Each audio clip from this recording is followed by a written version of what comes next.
Today is December 21st.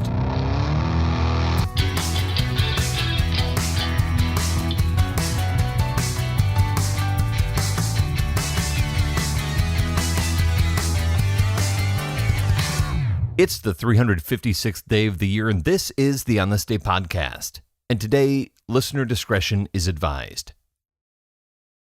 On this day in 1988, an auto mechanic named Jaswant Basuda is on his way home to New York from London, England, after attending a family wedding in Belfast.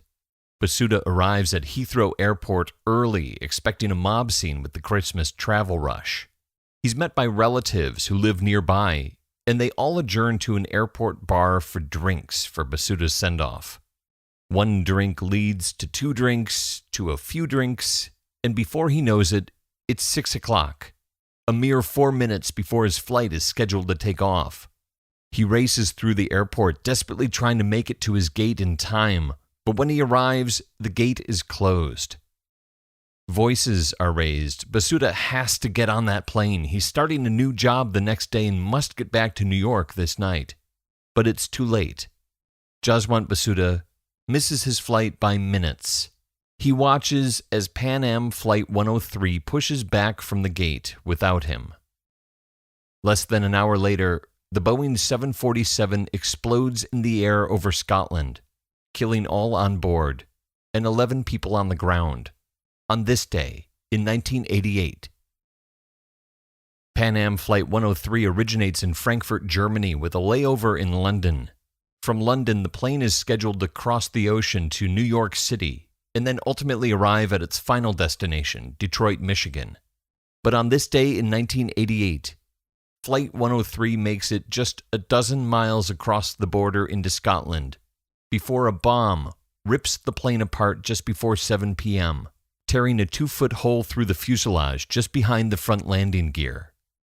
The nose of the plane detaches and dangles by a strip of metal, blown around and facing backwards until it shears off completely, taking one of the engines with it when it disappears into the sky below. The 747 disintegrates in the air. Most of the debris and bodies fall on the towns of Lockerbie, Dumfries, and Galway, Scotland, with Lockerbie taking the most direct hit, the wings and fuel tanks landing in town, creating a 150-foot-long crater on the edge of a neighborhood next to the motorway. But the crime scene is massive. The nose of the plane, with the cockpit containing the crew, is found embedded in a field 3 miles away in Tundergarth. And pieces of the plane, luggage, and of the 259 souls on board are found scattered over an area of 845 miles. Among the dead are 35 Syracuse University students returning from a study abroad program in London, the UN Commissioner for Namibia, Bernd Carlson, top-level executives at Volkswagen America, songwriter Joanna Walton, and Jonathan White, son of actor David White, who played Larry Tate on the 1960s sitcom Bewitched.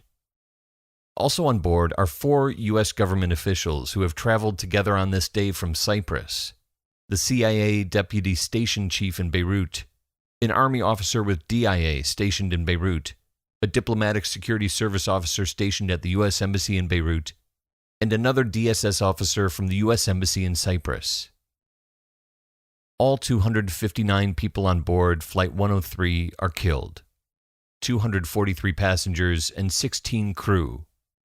It is said that some of the passengers survived the fall from Flight 103's cruising altitude of 31,000 feet. One rescue worker recalls finding a young woman still strapped in her seat, her arms stretched out, her hand clutching grass, torn from the ground around her that shows signs of damage not from impact, but from fingers. Other victims are found still strapped in their seats, hands clasped tightly in prayer. The plane explodes nearly 6 miles in the air.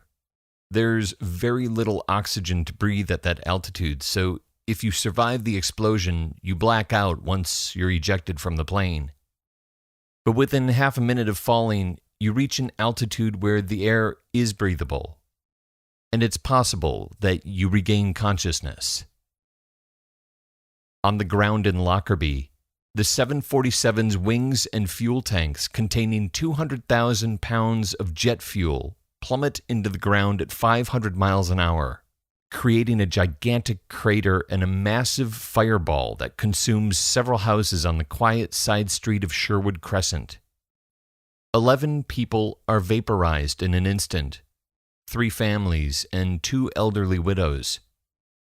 14-year-old Stephen Flanagan takes his little sister's Christmas present, a bike, to a neighbor's house to have a look at. Moments after the airliner drops from the sky like an atomic bomb, he turns to look at the charred gouge in the earth that once was his house. No trace of his parents is ever found. His little sister's body is found in the 30-foot crater. 14-year-old Stephen Flanagan comes to be known as the Orphan of Lockerbie. He is buried next to his sister after he lies down on a railroad track and is run over by a train 12 years later. Rescue workers scour the countryside. They mark the remains. The surviving residents of Lockerbie live with the bodies in the streets and their gardens for days, until forensic investigators have completed their work. The women of Lockerbie wash and iron all of the clothing found by investigators once it has been determined to have no forensic value. The evidence indicates Flight 103 is destroyed by a bomb in a radio planted in a suitcase that is checked in by an unknown person who never gets on the flight. In the immediate aftermath of the explosion, Jaswant Basuda, who missed the flight at Heathrow, is detained as a suspect. But he is soon cleared from suspicion and released. Through an exhaustive investigation, the bomb is traced back to Libya. 2 Libyan intelligence officers are arrested and tried for murder. It's alleged years later that Libyan dictator Muammar Gaddafi personally gives the order to bomb Pan Am 103. However, this is never concretely proven. Whether he directly orders the bombing or not, Gaddafi admits Libya's responsibility for the Lockerbie disaster in 2003 and pays compensation to the victims' families. In 2001, one of the Libyan intelligence officers, Abdelbaset al-Megrahi, is sentenced to life in prison for the bombing that kills 270 people on this day in 1988. He is released from prison on compassionate grounds by the Scottish government 8 years later in 2009, when he's diagnosed with prostate cancer. The bombing of Pan Am Flight 103, the Lockerbie disaster, on this day in 1988, claims the lives of 270 people from 21 countries.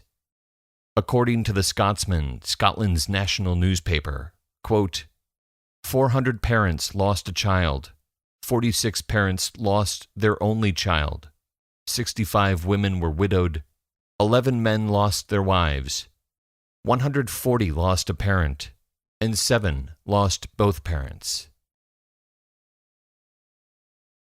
There are 10 days left in the year.